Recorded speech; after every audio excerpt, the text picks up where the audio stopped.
Hello and welcome to the first instalment of Palette Knife, where I attempt to cut through your taste buds' objections to some foods and drinks.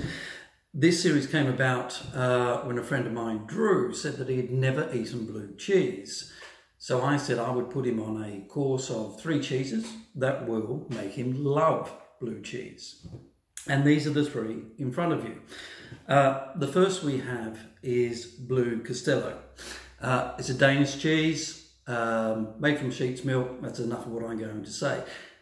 In a cheese shop or supermarket dairy section, it's about $60 a kilo. However, as you're just starting out, and this is the first time you're going to eat blue cheese, you don't have to spend that sort of money. You can pop down to the supermarket and get it pre-packed.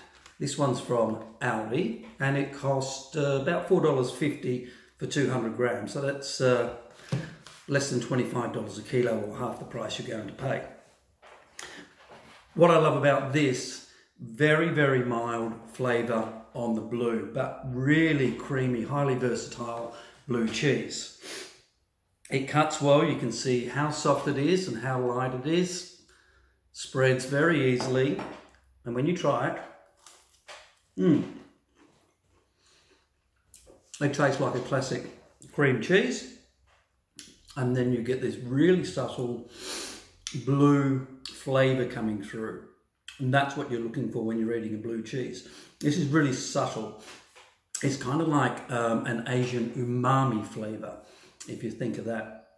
So great way to start, very easy to eat. And we talk about versatility.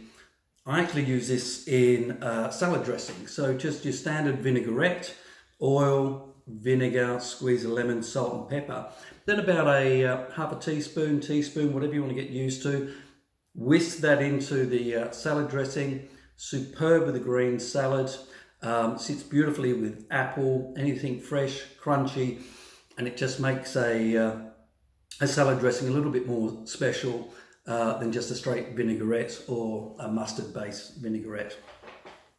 The other one next to it, we're going up a step now because we're getting a slightly bigger blue flavour. This is Shadows of Blue, which is from Gippsland in southeast Victoria. Beautiful region of the world. Gippsland has the ocean on one side and it has the Great Dividing Range, or the Australian ski fields, sitting on the other. So you have this incredible terroir. That's way too much information right now. This is just about taste. If you want to know about terroir, you want to know about provenance, appellation controle, all of those sort of things, this isn't the place. Go and look up Will Studd. I'll put his details down below, hashtags and all those sort of things. And if you really want to become an expert, then go and have a chat to Will. He's got a great show called Cheese Slices. Anyway, Shadows of Blue.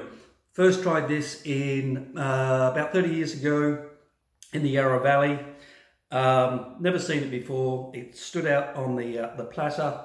I was there with some friends. We tried it. It was crazy. It was beautiful. Slightly more yellow, so a little bit more creamier, has a bit more blue running through it. And let me tell you, during the 90s, there wasn't a dinner party in Australia that didn't have this on their plate. Oh, it's still fantastic today. And you will pick up that bigger bloom of the blue coming through. But if you eat a couple of lumps of the Castello, then move on to the Shadows of Blue, what you find is you're starting to want and you're starting to look for that blue flavour, that umami, that sourness, that tartness, whichever way you want to explain it. I know whatever size block you buy of this, you'll eat it all. I've never known a block of Shadows of Blue to go unfinished. It's a little bit more expensive. We're going from 60, you're now going up to about $80 a kilo, but don't worry about that. This is just over 100 grams, so you're paying about $9 for this lump. Once a month, you can be paying less than $100 a year. Treat yourself once a month and have this magnificent. If you want to go a step further, if you're loving this and you're getting that flavour come through and it's working for you, we then move up to something quite bigger. And you can probably see here, the blues are a lot more prominent, also a lot darker. It's getting into true blue, almost a navy blue, where these are sort of a greeny grey. This is French. It's from the mountains in the centre of France. It's called Saint Agur. It's fairly recent. It was only, I think it was first made back in the 80s. And I can't remember when I first had this, but it is absolutely wonderful. As you can see, the cracker's broken. It's a little more firmer than the other two, so not quite as creamy. Much bigger blue flavour. And, excuse me, that is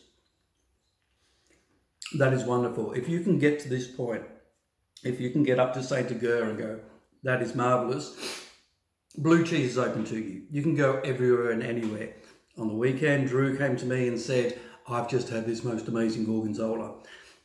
The idea of he not eating blue and then a couple of months later, 3 months later, going out and buying gorgonzola, unbelievable. Now, there is a little trick here, and I found this out in New Zealand of all places.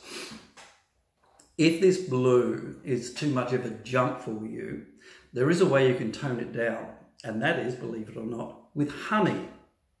Dribble some honey over it, but if you're going to be spending what this is, around about $100, sometimes over $100 a kilo, make sure you buy decent honey. So a Manuka, pure honey. Just dribble a little bit over. The sweetness just pulls back on the bitterness, the sharpness of the blue that's coming through. But honestly, you will sit down and you will eat this and love it all the way. If you do these three over a course of a couple of months or a couple of weeks, however you want to play it, you will love blue cheese. And if you don't worry, go off and have some hard cheese or soft white cheese or whatever the case may be. But don't knock it back because you think it looks mouldy and smells horrible. Let me tell you, once you get the smell, particularly the Saint Agur is starting to get there, it will actually fire up your taste buds and you want to go. So there you go. Blue Castello, Shadows of Blue out of Gippsland, and Saint Agur out of France. Go those three, and I promise you will be an addict to blue cheese. So, next time, don't know what we're going to do. We might be doing offal, we might be doing dark chocolate, we might be doing red wine, whiskey, not sure where we're going to go next. How about you tell me what your phobias are, and then I'll see if I can pick out some product to help you along the way. Okay, thank you very much. And again, you want to know more, you want to be an expert, Will Studge, your man. Speak to you soon. Bye.